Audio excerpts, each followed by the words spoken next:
급박하게 돌아가는 한반도 정치 안보 상황 매주 금요일 이분과 함께 짚어봅니다. 자, 금요 시사계의 진보 달막의 대사 김종대의 최강 디펜스 시작하겠습니다. 안녕하십니까? 안녕하세요. 야, 어머님 오래 기다렸습니다. 출장은 잘 다녀오셨습니까? 예, 지난주까지 해가지고 그 카자흐스탄의 홍범도 유적, 고려인 그 고려일보, 고려인 마을, 또 고려인 그 공훈 배우, 고려인 4세, 5세 다 둘러봤죠.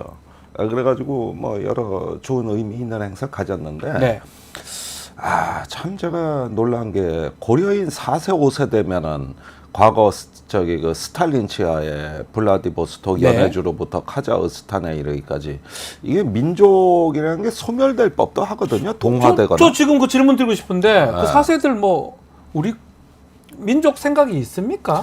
그런데 갔더니 문화, 풍습, 그대로입니까? 사고 체계 이런 게 다 보존돼 있단 말이에요. 와. 그런 걸 보니까 야, 이게 민족이란 게 뭐길래?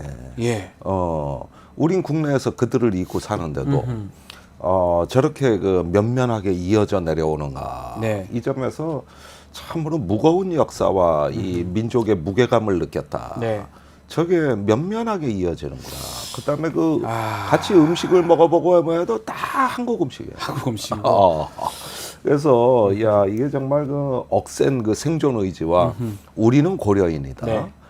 이런 어떤 그 얼이 살아있는 이런 걸 보면 참으로 부끄럽죠. 왜냐, 그 시간에 여기선 그걸 다 짓밟는 뉴스가 국내에서는. 자, 딱 그 시점 8월 15일 광복절 시점에 가셔서 고려인 카레스키라고 하죠, 그분들을. 고려인 그분들 만났고 그 문화가 우리 한민족 문화가 유지되는 것들을 직접 목격하고 오셨는데 아주 의미 있는 곳에 의미 있는 일을 하셨는데 특히 질문 드리고 싶은 게 홍범도 장군 다 보고 오셨습니까? 원래 저기 묻혀 계시던 그 공원에도 가봤죠. 거기서 이제 묘지를 운거해 온 거 아닙니까? 네, 맞습니다. 그래가지고 우리가 봉헌을 했는데 그 고려인들 이렇게 이야기해 보면 국내 뉴스를 다 보고 있어요. 다 알고 있습니까? 전부 다. 한국말도 잘합니까? 그거 저 궁금해요. 아니 이제 4세 5세 중에는 말을 못하는 사람이 많은데 또 당연히 못하겠죠. 뭐 하면 이상한 거죠. 고려인들이 그래도 알아는 들어요. 이렇게 나이 드시 한국말을 그래도 알아는 어느 정도 뭐 유창하진 않아도. 그래서 국내 뉴스를 다 보고 있고. 그러다가 이제 그 윤석열 대통령 부부가 얼마 전에 카자흐스탄을 갔죠. 그러니까요. 그러니까 탄탄탄 세국 갔다 왔잖아요. 그러니까 덴박 김건희 성향 기사로 보답하더만. 네. 근데 그 기사가 어떻게 나온 건지는 아직까지 우리가 경로를 사람들이 잘 모르는데. 이건 국내 뉴스를 열심히 보지 않으면 나올 수 없는 기사거든. 그러니까요. 카자흐스탄 나오는 기사 맞죠? 저런 걸 어떻게 알고 했는가 싶을 정도로. 그렇죠. 사실은 우리도 SNS에 많이 돌아다녀도 언론에 보도된 적은 없는 없습니다. 기사예요. 근데 딱 보니까 나도 보기 힘든 기사를 카자흐스탄에서 그게 뭐냐면 국내 뉴스를 다 보고 있었다. 전부 다. 그러면 그 카자흐스탄의 그 우리 고려인들 그분들이 바라보는 우리 홍범도 장군 이전 문제라든지 지금 광복절 경축사 국내 문제 대한민국 문제 어떻게 바라보고 계실까요? 그러니까 이제 홍범도 장군이 이제 마지막 생전에 극장에서 청소하고 표 판매하는 매표원이지 않았습니까? 그때 그 창극 홍범도가 무대 위에 올려졌습니다. 고려극장에서. 그런데 홍범도 장군 말씀이 나를 이렇게 집중 조명하게 하지 말고 그 주변에 우리 동포 독립군 동지들을 좀 부각시켜라. 이런 말씀을 하셨어요. 이게 왜 나를 중심으로 돌아가냐. 그 말씀하시고 얼마 있다가 그 고려극장에 강도가 들었다고. 4명인가 5명인데 그걸 혼자 맞서 싸웠다고 말이에요. 홍범도 장군이요? 그때 부상을 입었죠. 그 후유증으로 돌아가신 걸로 돼 있어요. 와, 근데 좀 멋있네요, 진짜. 자신의 연극 자신의 그 공연을 하는데 본인이 거기 극장을 또 경비하는, 관리하는, 예, 청소하는. 그렇습니다. 그리고 그 직후에 강도범 들어왔을 때 그것을 또 키도 엄청 크고 아이, 그럼요. 사진 아직 영상이 사진 같은 게 몇 개 남아 있잖아요. 예. 키가 매우 크고 이런 말씀 드리기 뭐하지만 정말 장군 같아요. 그런 느낌이 들 정도로 아주 모습이 되게 풍채가 있는 분이시라는 걸 느꼈는데 하여튼 좀 안타깝습니다. 국내에서는 자꾸 이 봉오동 전투나 이런 것들을 좀 격화시키려고 하는 것 같아서 안타깝습니다. 예? 단순히 이게 역사 수탈이 다시 재현되고 네. 있다는데 문제가 국한되는 게 아니라 이게 지금 저기 뭐랄까 이 독도 문제가 오늘 아침에도 엄청나게 지금 불거지고 있는 상황인데 어떤 내용입니까? 그 제가 어제 한 유튜브에 나가가지고 지하철 역사 6군데서 독도 조형물이 예. 사라진 게 이게 보통 사건이 아니다고 맞습니다. 얘기를 한 적이 있어요. 그러면서 아마 뭔가 이걸 짐작케 하는 공문이 있을 거다. 독도 조형물을 없애라 이렇게는 표현을 안 하고 네. 뭐 역사 조형물 정비라든가 이런 식으로 아마 공문을 뿌리고 네. 그리고 뒤로 조정하는 방식으로 이 조형물을 빼돌렸을 거다. 이상하게 저는 느낌이 그랬거든요. 예. 그래서 제가 그게 뇌피셜이 하는데 어제 MBC가 예. 단독 기사를 냈는데 아하. 그 조형물 점검 정비 그 공문이 실제 있었다는 거예요. 그러니까 공문이 있었고 그 공문에 반응했는데 실제로 보면 독도 조형물들 다 수장고로 넣어버리고 이런 일이 생긴 거네요. 근데 다른 조형물도 많은데 독도 조형물만 다 사라졌고. 신기하네요. 그다음에 안국역, 광화문역, 뭐 이태원역 이렇게 외국인 관광객이 많이 오는 데를 골라서. 아하. 그게 주로 저기 6군데인데 이 6군데가 과거에 외국인 관광객이 많이 오는데 역사물을 세운 거거든요. 네. 딱 거기만 없어지는 거예요. 거기만. 필이면. 거기에다가 저기 전쟁기념관에 또 용산 전쟁기념관에 제가 그 국방부에 오래 있었기 때문에 네, 예. 저도 봤던 기억이 있는데 갑자기 사라졌습니다. 그것도. 갑자기 사라졌어요. 지금 전쟁기념사업회 이사장이 그 백승주 네. 전 국민의힘 의원이거든요. 백승주 의원, 네, 전 의원. 네. 그분이 근데 또 이분이 정치적이란 말이에요. 아니, 국회의원 했잖아요. 국방부 차관도 했었고요. 그렇죠. 네. 그래 보니까 이 짜고 치는 게 다 보여요. 이거 다 짜고 치는 거구나. 네. 처음에 한두 건, 두세 건 때까지도 이게 우연의 일치일까 하면서 우리가 확신이 없었는데, 네. 이제는 이거는 독도를 골라서 네. 딱딱하고, 그 다음에 저 독도 훈련 비공개로 돌리고, 네. 그 다음에 훈련이라고 하기도 무섭게. 해군함정, 뭐 해경함정에서 한 3척 정도 간 것 같은데, 네. 이건 훈련이 아니라 순찰이라고 순찰입니까? 봐요. 순찰. 예. 과거에는 그 특전사 해병대 네. 육해공군이 참여했거든요. 그 군은 다 빠졌고 네. 이런 식으로 해가지고 그 독도 경비도 지금 저기 그 경비 책임자의 직위를 낮출 것 같고 그리고 무기 체계도 일부 철수할 것 같아요. 지금 다 무섭네요. 그러니까 일본하고 관련된 것들은 다 우리 저자세로 간다. 이 부분이잖아요. 예. 뉴라이트 같은 느낌이 들잖아요. 예, 그런데 이제 독도 문제는 예. 그 중에서 아주 결정판인데 이게 신호가 왔어요. 예. 지금 일본을 독도 문제로 자극하지 않겠다는 우리 정부의 입장은 결정이 된 것 같아요. 이거 확실히 결정. 독도 문제에서 일본의 성의를 보여줘야 된다. 이건 뭔가 실행 계획이 지금 그렇게 작동하고 있는 거야. 이거는. 거죠? 예. 네. 이렇게 봐야 돼요. 그리고 곧 기시다가 오니까 그 전에 독도 문제를 정리하려고 외교부 홈페이지에 그동안에 독도 망언한 일본 측 기록이 싹 사라졌습니다. 네. 전부 다 사라졌고. 예. 이래가지고 이 독도 문제에 있어 일본을 감동시키겠다는 뭔가 실행 계획이 지금 작동이 되고 있어 이게. 이게 지금 뭐 하나하나 계속 진행이 되는데 독도는 그 결정판이 될 것 같은데 그 독립기념관장 부분 어떻게 보셨습니까? 지금 뉴라이트 조금 친일적인 그런 인식을 갖고 있는 그런 분들이 역사기관에 지금 다 기관장으로 지금 가고 있는 거거든요. 예. 어떻게 봐야 그래서 됩니까? 이제 그런 저기 그 일련의 어떤 네. 불협화음이 지금 광복회 흔들기로 집약되고 있는 것이죠. 예. 이 문제 제기를 한 광복회를 가만두지는 않겠다. 그래서 지금까지 보훈처가 2가지 입장을 내놨습니다. 예. 첫 번째는 보훈처의 그 국가 예산이 지원되는 거를 감사해서 만약에 부조리나 비위가 발견되면 검찰에 수사 의뢰하겠다. 굉장히 센 발언이 나왔고 예. 그 다음에 두 번째로 또 며칠을 사이에 두고 보훈부가 광복회가 독립운동단체의 전부는 아니다. 공법단체 몇 개 더 추가한다면서요. 예, 그래서 다른 공법단체를 추가하겠다. 지금 이게 국내 유일의 독립운동 공법단체는 광복회거든. 지금 그렇잖아요. 예. 이걸 갖다가 저기 이제 쪼개놓겠다. 예, 이 두 가지가 나왔는데 지금 대통령실은 결정된 게 없다는 입장이에요. 네. 그럼 보훈부가 알아서 이랬을까? 그럴 순 없죠. 보험도 힘 뭐 있습니까? 예.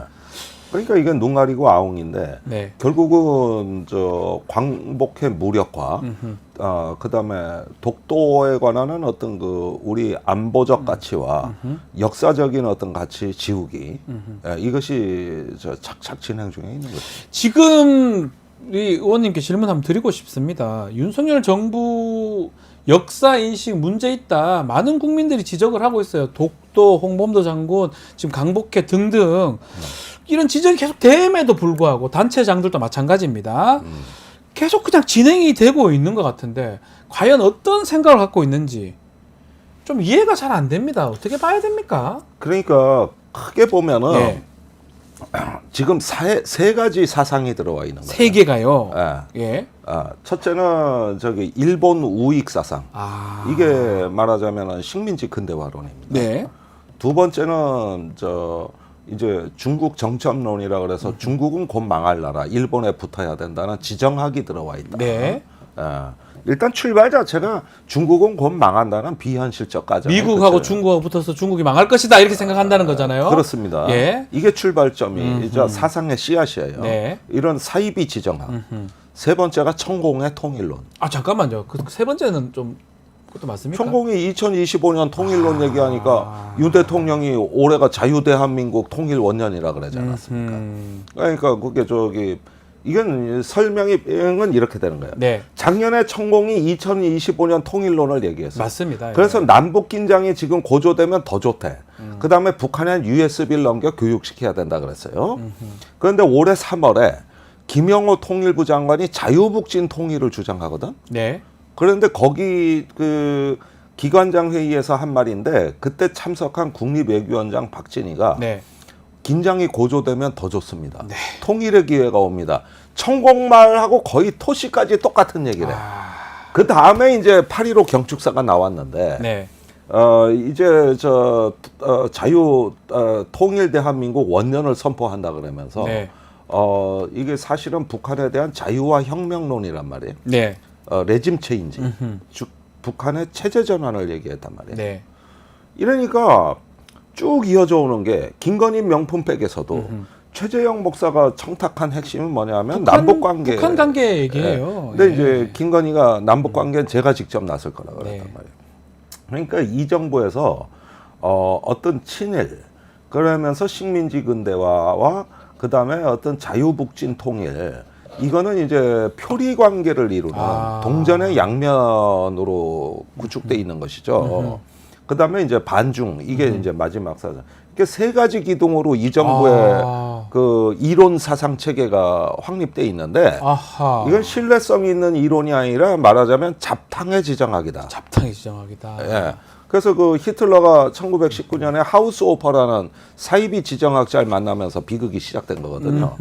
그 사람이 그 티벳 밀교에 심취한 신비주의자이면서 왜 동쪽으로 국경을 확장해야 되는지를 얘기한 사이비 지정학자. 네. 이게 히틀러를 매료시킨 건데 지금 윤 대통령을 매료시킨 사이비 그 세 가지가 그거다. 사이비 지정학이 있다. 그 중국.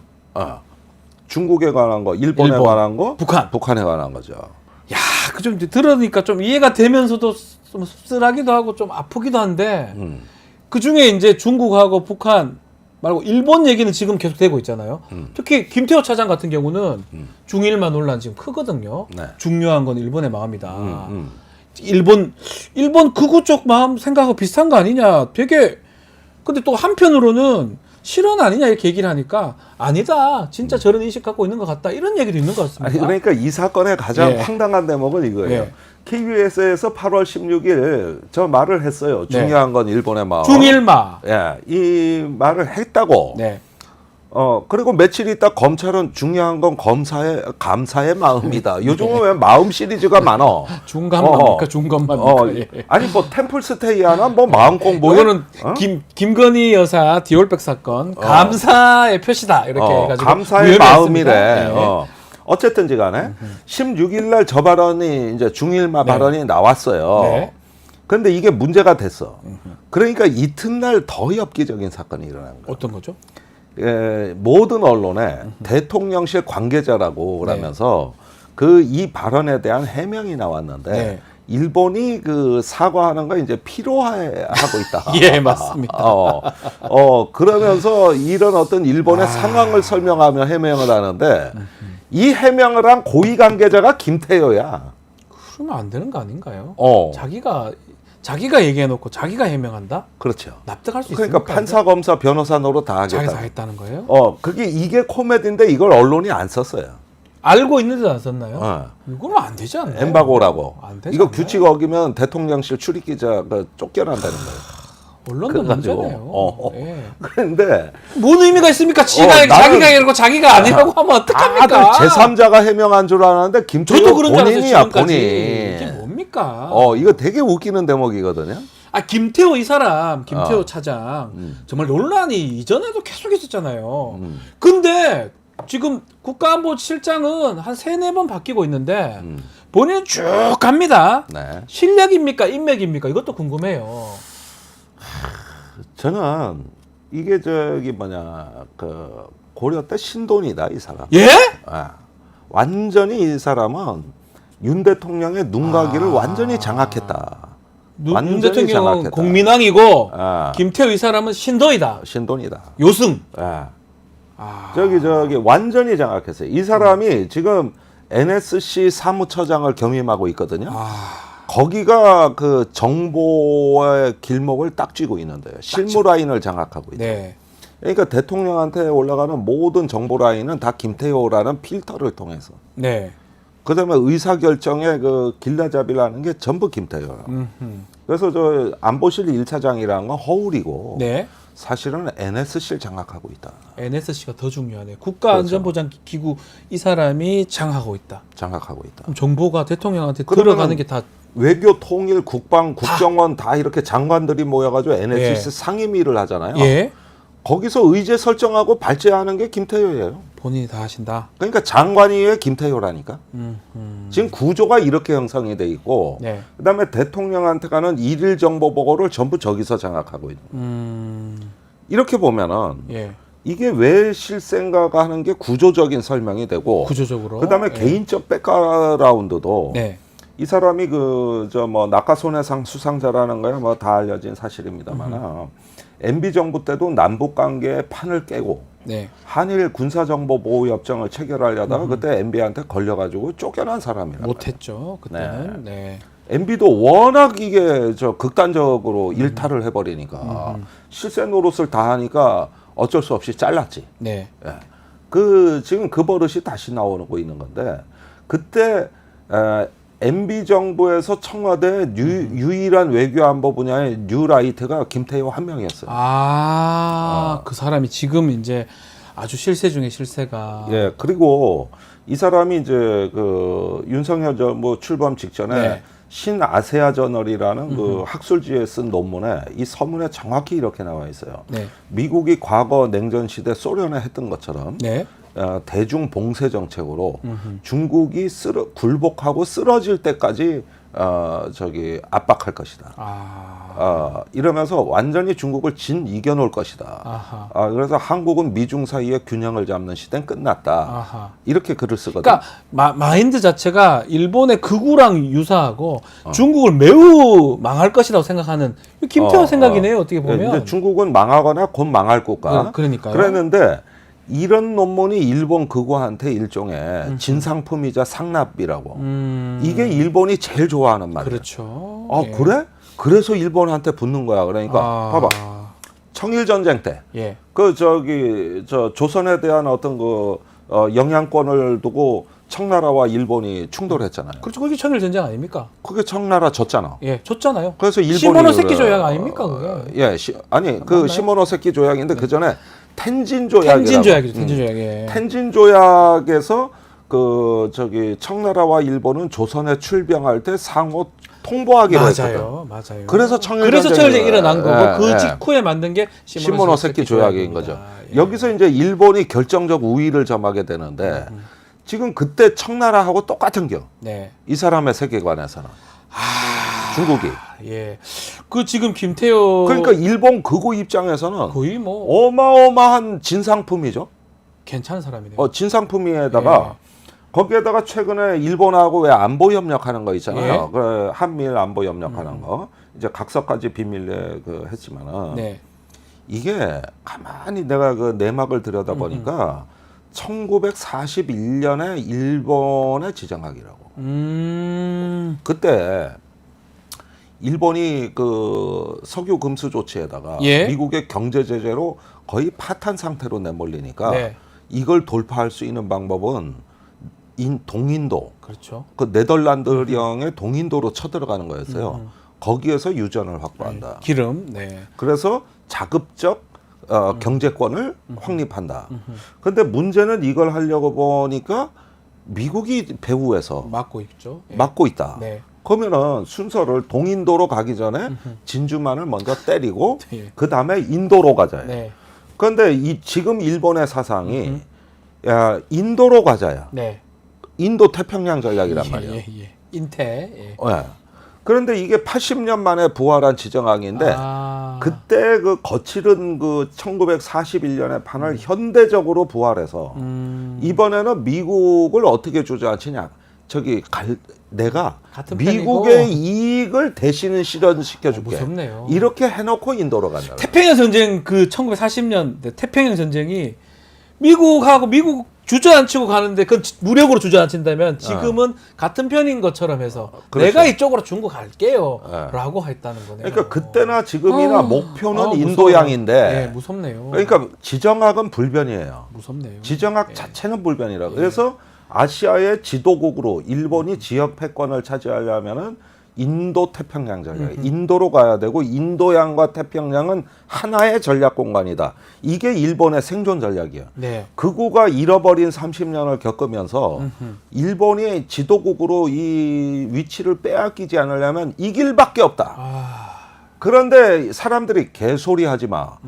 그게 무슨 뭐 사이비 지정학이야. 그러면은 아니 더 설득력 있는 근거를 내놓을게. 뭐죠? 중국은 망하는 국가야. 미국이 가만 안 놔둬. 네. 그럼 중국을 대체할 수 있는 국가는 인도 아니야. 그렇죠. 지금 상황도 그렇고요. 사실은.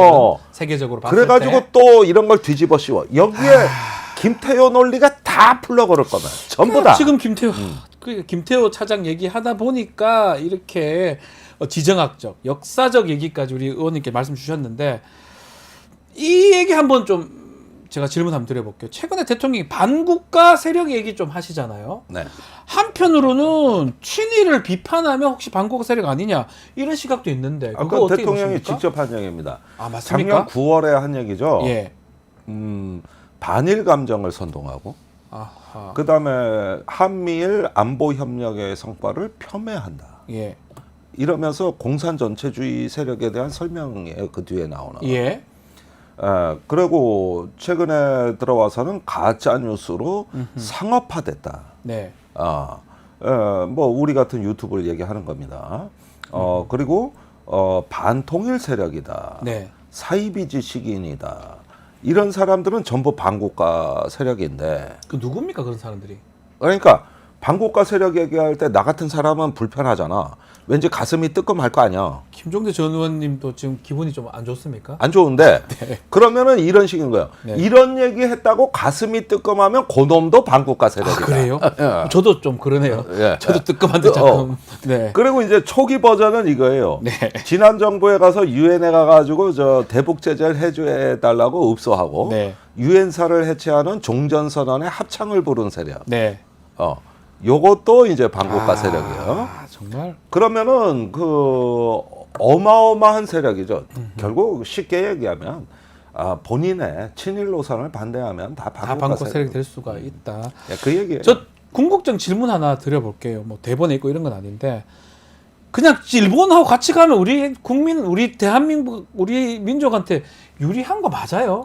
아니 그건 아무 저는 모르겠는데 앞만 봐도. 아니 그러니까 그 얘기는 우리가 공론화해서 따져볼 필요가 그러니까요. 있는 제가 말씀 그거예요. 진짜 그게 맞다면 일본하고 이제 앞으로 우리 매우 중요하잖아요. 이 상황에서 대한민국이 이 아주 중요한 6개 나라, 큰 나라가 옆에 있는 이 상황에서 동북아에서 일본하고 가야 될지, 미국하고 가야 될지, 중국하고 어떻게 해야 할지, 러시아, 북한 이거는 국민적 합의점을 찾아낸 다음에 해야 되는 거 아닙니까? 네.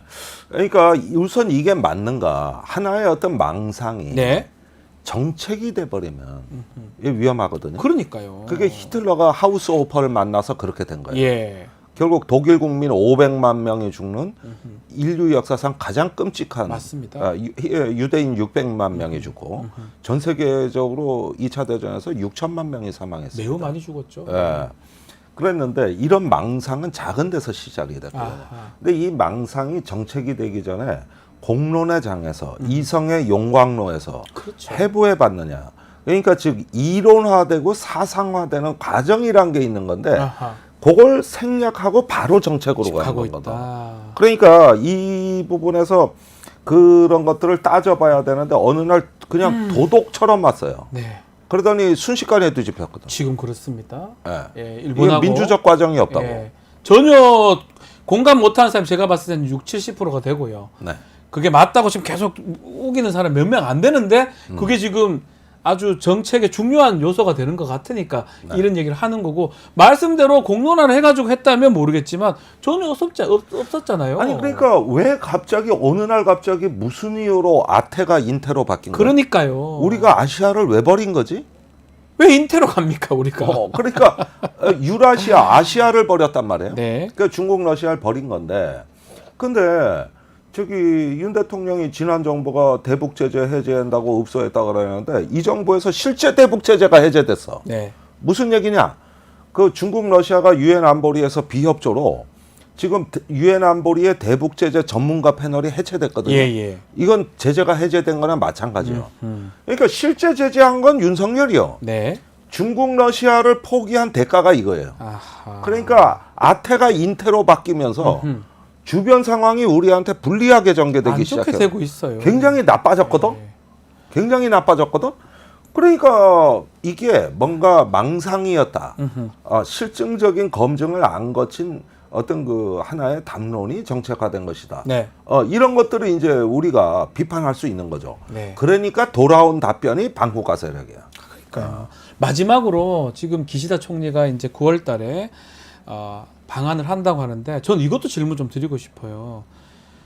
그냥 우리 이익보다는 다 일본의 이익에 맞추고 기시다가 와서 뭘 하려고 오는지 자기가 그만두면서 내가 제일 잘한 게 한일 관계를 자기가 잘했다 그 얘기 하려고 오는 것 같거든요. 뭔가 네. 장단에 이렇게 계속 맞춰지는 그런 느낌을 제가 지울 수 없는데 어떻습니까, 의원님? 제 생각에는 독도 문제에 대한 한국 정부의 성의 있는 조치. 이것도 참 걱정스럽네요. 이걸 굉장히 중요한 의제로 보고 있는 것 같습니다. 네. 그리고 저기 또 한미일 안보 협력에서 네. 그 저기 이제 군사 시스템이 통합되는 단계로 나가고 있거든요. 네. 한미일의 군사 시스템이 통합되는 단계입니다. 지금 그 단계로 가고 있어요. 근데 일본이 그 생각고 대오디대오 또는 쿠릴열도 남중국해 이런 거를 일본이 혼자 감당할 수가 없어요. 영토 분쟁 말씀하시는 거죠? 예. 예, 도저히 혼자 감당할 수가 없어요. 그러니까 대만 해협에 일본이 역할을 한다는 것도 아직은 말뿐이지 일본 자위대의 역량이 매우 부족하거든요. 네. 그러니까 이런 부분에서 뭔가 대책을 요구하러 올 가능성이 높다고 봐요. 아니 그러면 그 대만해 우리 것도 아닌데 그럼 우리가 그걸 도와준다고요? 그렇죠. 쿠릴열도 이런데. 아니 원래 대만 해협 문제가 한미일 안보 큰일 납니다. 협력의 출발점이야. 근데 큰일 나잖아. 이게 없으면 안고 없는 찐빵이야. 목표는 이거였다고. 하는 게 맞습니까? 근데? 우리한테 뭐가 유리합니까 이게? 그래서 그 중국을 대만 해협에서 말라카 해협으로 이르는 네. 그 하나의 시레인을 갖다가 제일 돌연선이라고 하거든요. 네. 여기서 차단하는데 한국의 역할을 요구하는 거죠. 그걸 요구하는 거야. 무섭습니다. 이제는 네. 큰일 날 수 있는 거 아닌가요 싶어요. 그렇죠. 기시다 오지 마 안 오면 좋겠는데. 이게 지정학적 단층선이 완성되는 거죠. 네. 알겠습니다. 오늘은 뭐 국내 정치 현안보다는 지금 외부 상황, 특히 일본하고 우리 관계 부분, 역사 인식까지 좀 얘기를 나눠봤는데, 그죠? 사실은 좀 우리 3부나 이런 얘기 많이 해야 되는데 그 얘기를 하나도 요즘 못했어요. 3부 얘기 많이 사라졌죠. 시간 다 됐어요. 예, 그거 재밌는 얘기인데. 다음 주에 좀 알겠습니다. 준비해서 3부라든지 좀 말씀을 좀 부탁드리겠습니다. 자, 최강 디펜스 김종대 전원 얘기 들어봤습니다. 감사합니다. 네, 감사합니다.